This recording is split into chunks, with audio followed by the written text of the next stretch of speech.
अऊज़ु बिल्लाहि मिनश शैतानिर रजीम बिस्मिल्लाहिर रहमानिर रहीम नहमदुहु व नुसल्ली अला रसूलिल करीम. Last time we had discussed part of ayat number 223 of Surah Al-Baqarah, and that phrase was وَقَدِّمُوا لِأَنفُسَكُمْ. So I will not go in more details of discussion on an-nafs and anfusakum. So I have left that portion and I am now coming to the points following the discussion. The last point at which we had left the discussion was that the kadimu, the word kadimu, the phrase, the term kadimu, in fact lays down the principle that before indulgence in any activity or intimacy, it is better to plan in time, that is, better beforehand. With this background, uh, I proceed to the next level of the discussion. That is, Quran presents the model of marriage, which is based on Zawaj. And the word Zawaj has been used both for the husband and the wife, Zawjun and Zawjatun. And then it is further raised on, Allah subhanahu wa ta'ala says, on Mawadah, and which is usually translated as love, but it is much more than love. It includes compassion, respect, mutual respect for each other, and many other factors. I'm not going into the discussion of each word, but I'm just pointing out to the model of marriage based on Zawaj, Mawadda, Sakanah, and then it is protected under the the fortress and the fort. The wife is a zoja, the zoja is the mosenatan, and the husband is the mosenun. So it is protected. This model is protected in a fortress or in a fort. The wife is a fortress and the husband is the fort.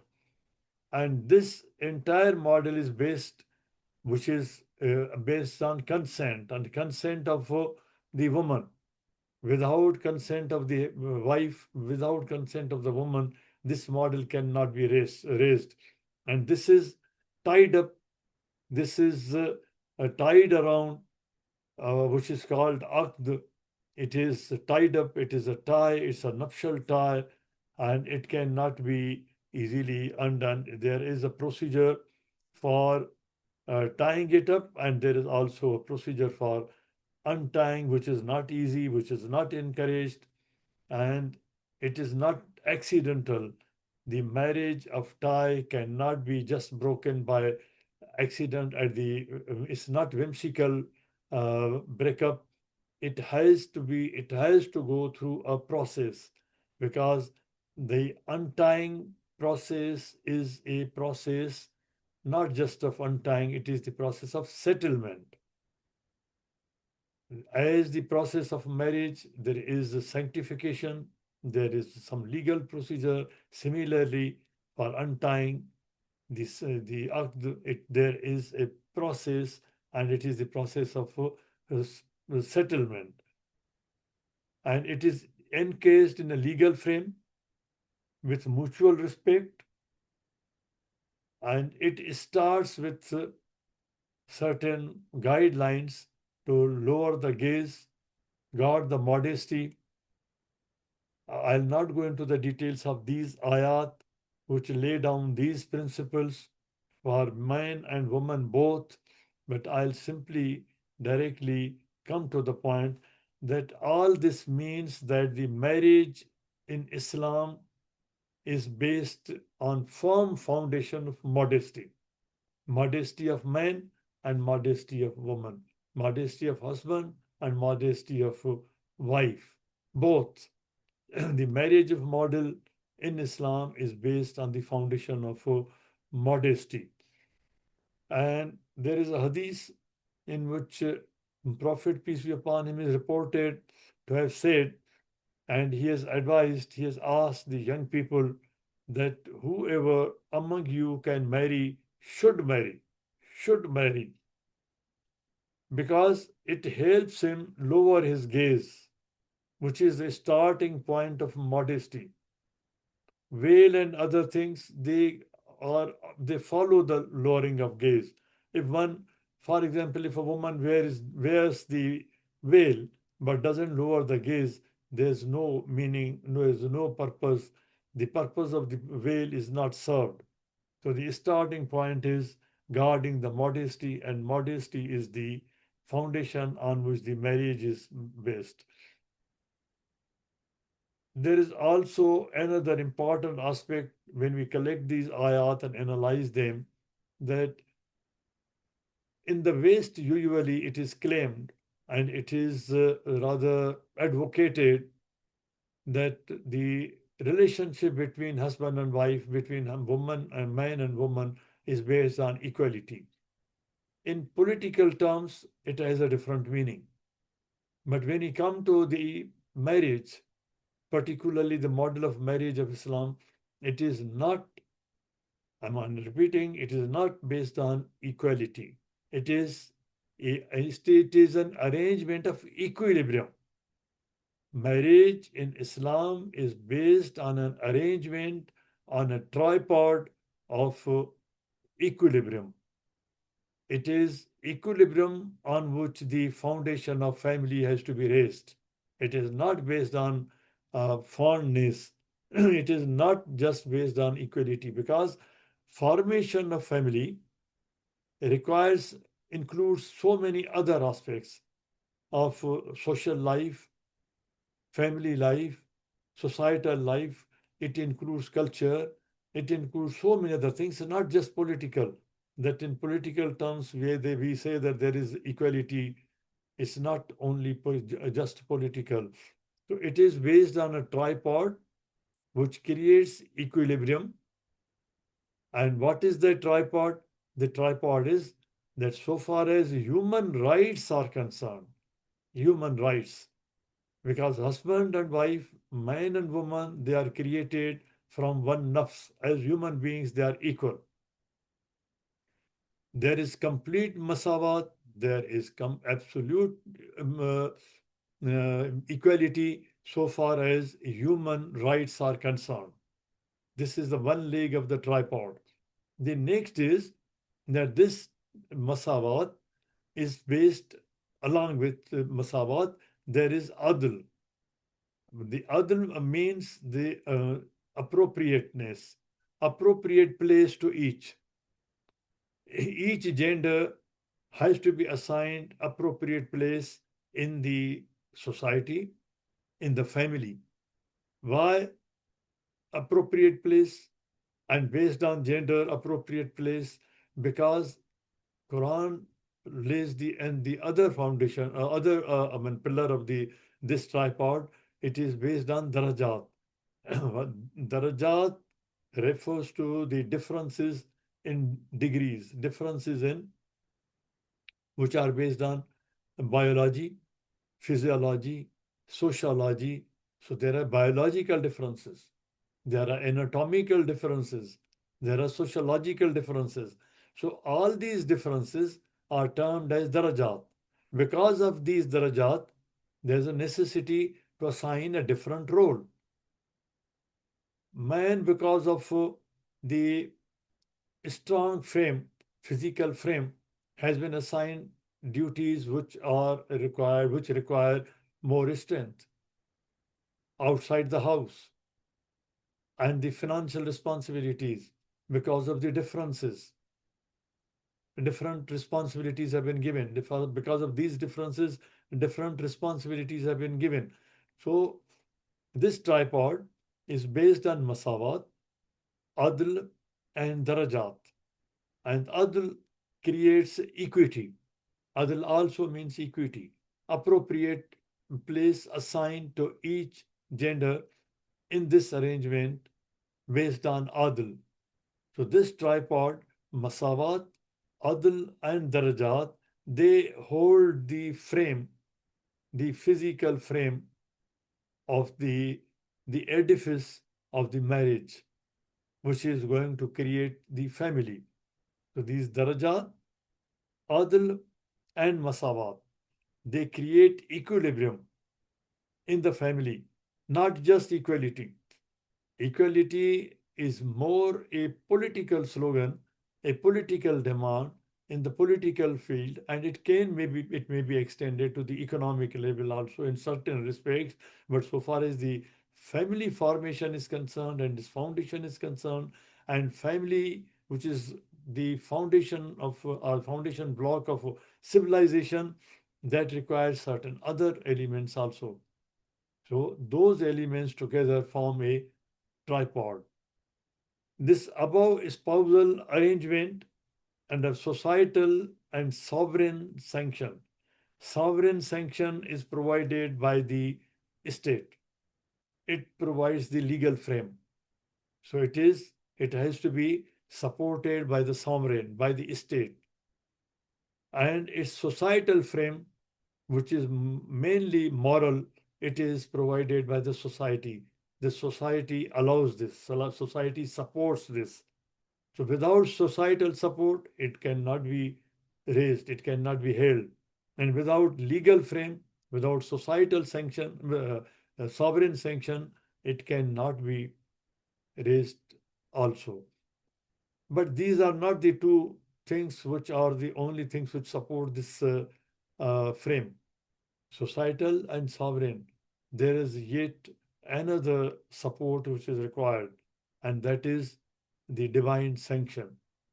And this element is provided by Islam by sanctifying the marriage. So there is divine sanction to the nuptial bond, to the tie which is tied between the two persons, to husband and wife. I should not say persons, but between the husband and wife, between man and woman. The model of marriage of Islam is based on natural woman and natural man. Natural woman, I'm repeating, the natural woman and natural man. It creates a bond in a family of a natural wife and a natural husband. It's a natural marriage, it's a natural family. It is not manipulated, or it is not manipulated through any legal definition or any other arrangement or any surgical arrangement. It is a natural woman, natural man, a relationship between a natural woman, natural man, as a natural family, which is sanctified and which is approved by the society. It has a societal support, and there is a legal frame provided by the sovereign. All these elements are necessary for the marriage model in Islam, and they work to create harmony. And Allah subhanahu wa ta'ala says that I have created you, Surah 30, Ayah 21, that I have made you azwajan, in order to create, and I have given you mawaddah, I have created mawaddah between you, litaskunu, so that you enjoy harmony, you enjoy the sukoon, peace between yourselves in the relationship, in the family, in healthy marital relationship. During my presentation on the marriage, I had pointed out that in the West, particularly, they have conducted a lot of research. And there was one researcher from India, also Sen Gupta. I had quoted their researches. They had identified two major problems which the marriage is facing. One is the toxic marriage. The marriage, more or less, in these societies has not remained peaceful. It's not litaskunu. It is not for sukoon. It has become toxic. So they defined it as a toxic marriage. And the other aspect which was identified is it has become a silent divorce in the family. They had pointed out, these researchers, these scientists, social scientists, that where the communication between husband and wife is limited, is less than 10 to 15 minutes a day. They have defined it as a silent divorce. There is no intimacy. And I had also pointed out a case which had come to me for counseling. The woman was 60 years of age, and the husband was 65 years of age, 65. And at that stage, they had gone to the court for divorce. And at that stage, they had come to Maryam Masjid for counseling.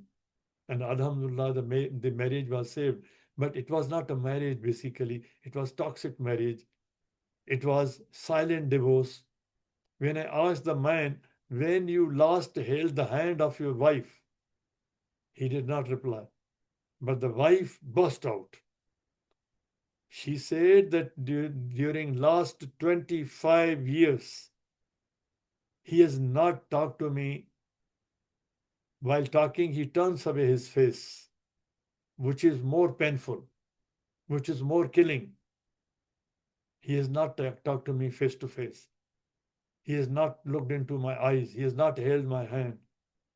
The things have gone bad to that extent, and the age is 65 and 60 years.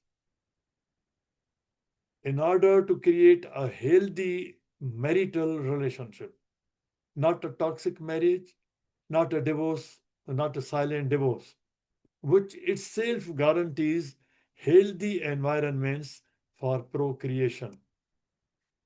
We had started a discussion on ayat number 223, which is under discussion at present even. The words anna shaitan, whatever you want. Your women are your hers, they are your capital, they are human capital.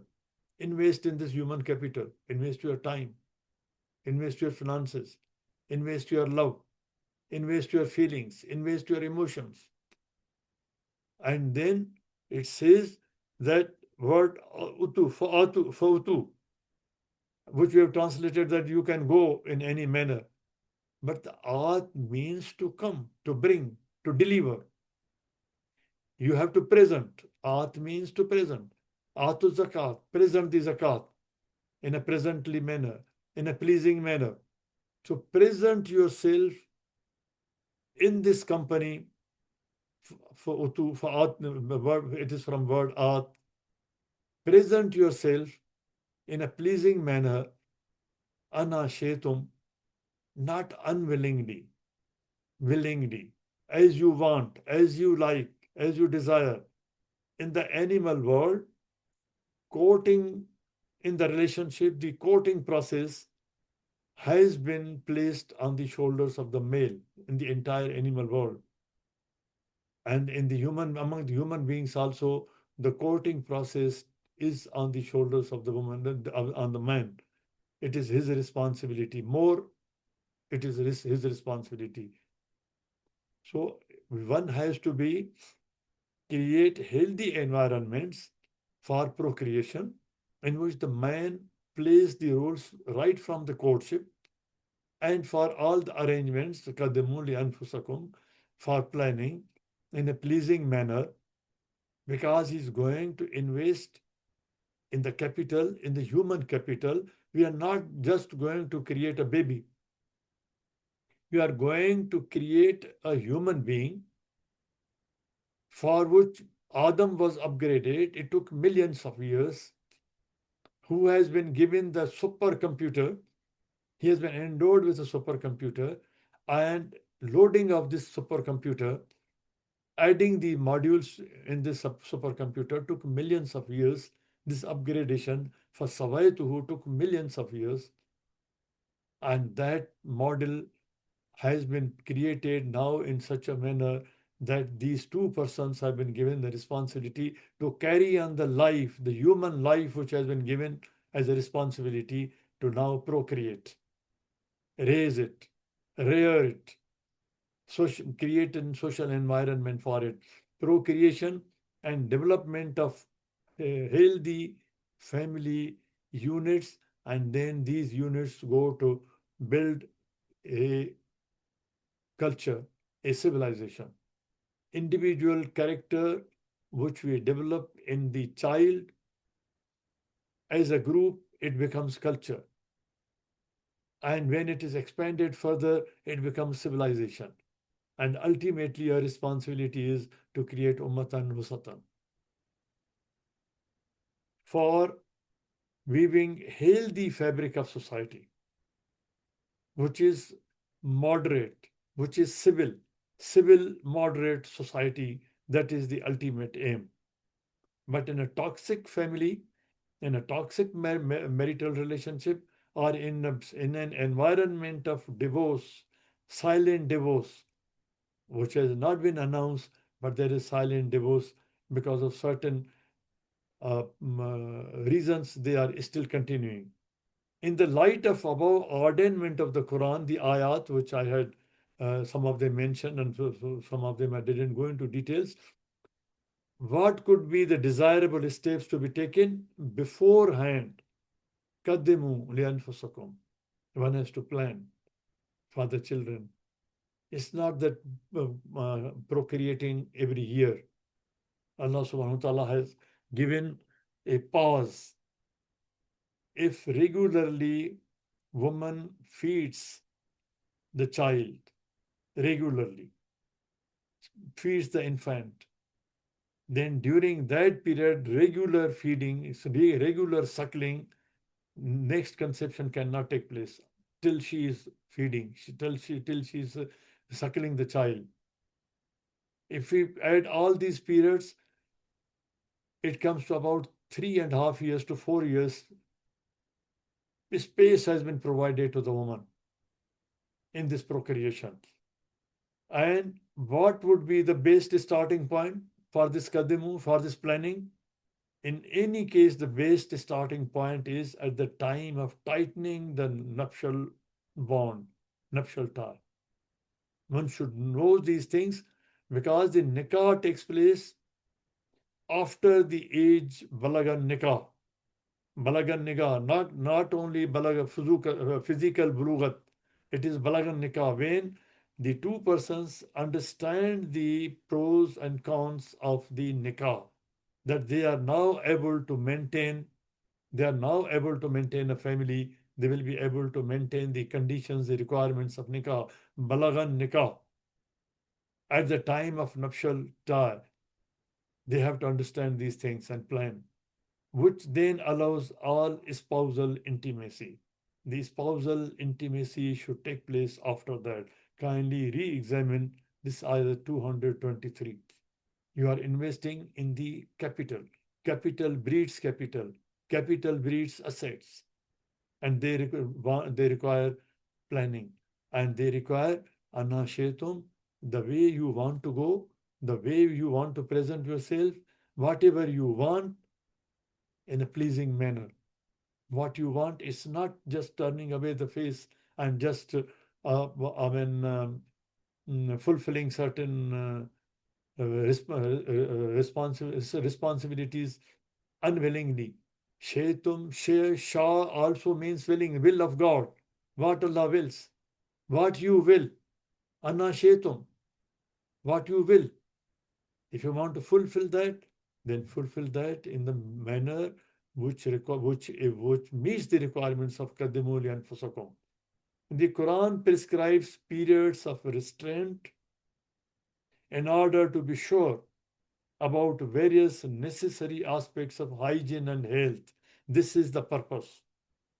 But we are propagating it, we are reading this without connecting it with the hygiene and health. There are other aspects also. And clearance of gynecological concerns, genetical concerns, concerns which pertain to DNA, like conception and delivery, in order to be sure about important hereditary aspects. This is very important in Islam. For example, examine these aspects in this ayat. I'll not go into those details, but just I'm pointing out the necessary waiting period in iddat and also necessary waiting period for tuhur. before and after, around that period. It is related to health and hygiene. Why these Muharramat has been created, why these limitations have been created, why these parameters have been laid down. These are some these ahadith which I am just pointing out, which I am bringing out before you. There are a lot of ahadith on this subject which we have to carefully study along with this ayat, along with the ayat of Quran.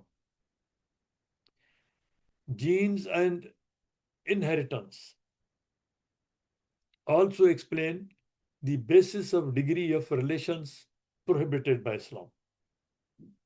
Muharramat, hurmat. Now, genes and aspects of inheritance, they also explain these aspects in marriage for healthy family, and that is based on hygiene. Reproduction from mating of pairs who are closely related genetically is called inbreeding. Inbreeding has been stopped, has been guarded, or has been protected by the Hurmat. Certain relations have been declared Muharram in order to protect against inbreeding. Scientifically, in science, it is called inbreeding. An individual reproduced through inbreeding is known as inbred. It results in homozygosity. The zygote which is produced, it is the result of homozygosity. Zygote is produced by the ovum and sperm. But if they are closely related, if we don't take care of the Muharram relations, then this homozygosity is created, which can increase chances of offspring being affected by recessive or deleterious traits. Quran parameters, hudud, muharramat, they are based on some certain scientific principles. It's not whimsical. Allah subhanahu wa ta'ala's sunnat is scientific. Deen is providing a legal framework, social framework. Sunnat Allah, Sunnat Allah is provides the scientific rules, laws of science, laws of economics, social sciences, physical sciences. They are Sunnat Allah, and there's no change in this. No one can change those rules. So these recessive or deleterious traits are created, and these are the references. You can go and there's a lot of literature on this, that how these recessive traits are created. Inbreeding is largely controlled by religious prohibitions. The science has developed now. These things have come to knowledge only from, say, most of the times through 20th century and now in the 21st century. But thousands of years back, these were provided by the religions. The religious prohibitions, Muharramat, the Hurumat, they provided these guidelines. And traditional and cultural practices, which were developed through anthropology, they also provided, they also fix certain parameters. Normal body cells have 46 chromosomes. I'll not go into these details also, that what are chromosomes, what is DNA, what is zygote, but these are all scientific, and they explain the hormat which are provided, which have been created by the hormat which have been created around the model of marriage in Islam. The zygote divides and multiplies into embryo, which develops into full human being. If at this level, at the level of zygote, if at this level, as I already pointed out, if this defect is created, I'm going back.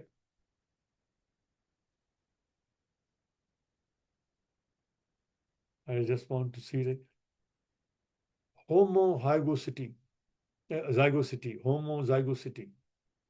If this defect is created because of inbreeding, if the zygote is defective, then the embryo will be defective, the fetus will be defective, the baby will be defective, the individual will be born with defects, and it continues and so on.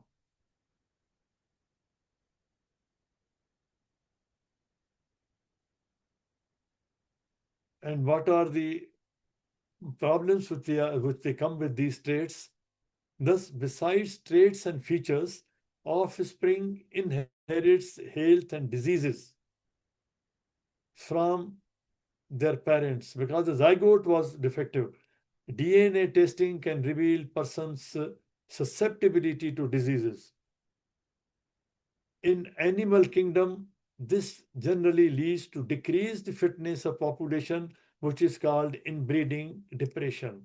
And Quran, the model of marriage of Islam, protected against this. And in fact, the model of marriage given by God in Christianity, in Judaism, and then in Islam also protects against inbreeding.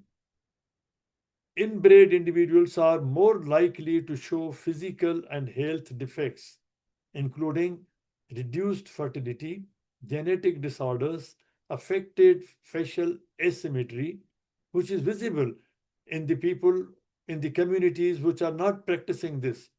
I'm not naming those communities, but you can find this affected facial asymmetry, infant mortality, slower growth, smaller size, affected immune system.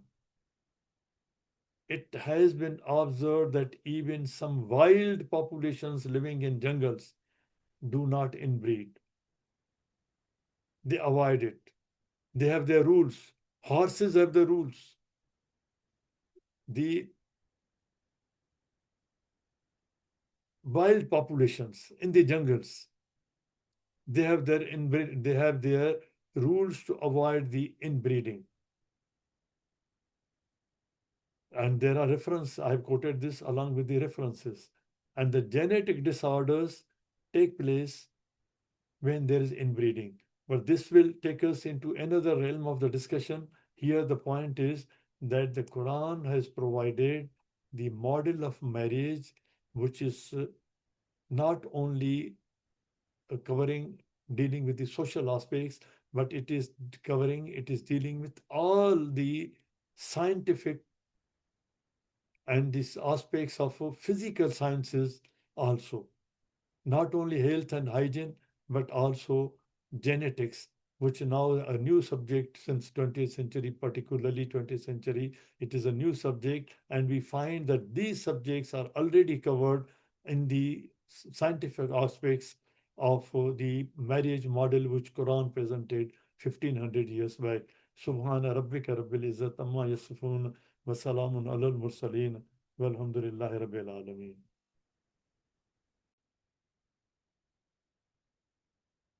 اللهم صل وسلم وبارك على سيدنا محمد وعلى آله وصحبه. اللهم اهدنا فيمن هديت وعافنا فيمن عافيت وتولنا فيمن توليت وبارك اللهم لنا فيما أعطيت وقنا واصرف عنا شر ما قضيت فإنك يا ربنا تقضي بالحق ولا يقضى عليك. اللهم ادخلنا برحمتك في عبادك الصالحين. اللهم اخرجنا من ظلمات الجهل والوهم إلى نور العلم. اللهم علمنا ما ينفعنا وانفعنا بما علمتنا وزدنا علما. اللهم اجعلنا ممن يستمعون القول فيتبعون أحسنه. اللهم اكفنا بحلالك عن حرامك وبطاعتك عن معصيتك وبفضلك عمن سواك. اللهم بفضلك ورحمتك أعلي كلمة الحق والدين. اللهم انصر الإسلام وعز المسلمين يا أكرم الأكرمين. Oh Allah, spread your mercy upon us, shower us with your blessings, increase our knowledge, grant us forgiveness, and reward us with the company of the prophets in the Firdaus al-A'la. Oh Allah, purify our hearts, strengthen our faith, increase our knowledge, and make us benefit from what you have taught us. Oh Allah, forgive our parents and all our friends and relatives who have passed away. Oh Allah, make their graves garden from heaven and grant them the Firdaus al-A'la. Oh Allah, we have many of our friends and relatives who are sick. Oh Allah, grant to all of them full and speedy recovery. Oh Allah, guide our children, protect them, and make them righteous. O Allah, grant us the power and the ability that we may be grateful for the favors you have bestowed upon us and our parent, and that we may do righteous deeds that are pleasing to you. O Allah, we seek from you all of the good, whether we know it or we don't. And we seek your refuge from all evil, whether we know it or we don't. O Allah, we seek refuge in you from incapacity, from laziness, from fear, from greed, from poverty, and from the torment of the grave. O Allah, we have many of our brethren who are living under oppression and injustice. O Allah, heal their trauma, protect their helpless, and grant them lasting peace and prosperities. O Allah, we ask with every name you have elected for yourself, that none of us leave this gathering, but his pains have been relieved, his worries have been removed, his debts have been paid, his weaknesses have been concealed, his sins have been forgiven, and his needs have been fulfilled. سبحان الله وبحمده عدد خلقه ورضا نفسه وزنة عرشه ومداد كلماته. سبحان الله وبحمده عدد خلقه ورضا نفسه وزنة عرشه ومداد كلماته. سبحان الله وبحمده عدد خلقه ورضا نفسه وزنة عرشه ومداد كلماته. والعصر إن الإنسان لفي خسر إلا الذين آمنوا وعملوا الصالحات وتواصوا بالحق وتواصوا بالصبر. وآخر دعوانا أن الحمد لله رب العالمين والصلاة والسلام على خير المرسلين. اللهم صل وسلم وبارك على سيدنا محمد وعلى آله وصحبه والسلام عليكم ورحمة الله وبركاته.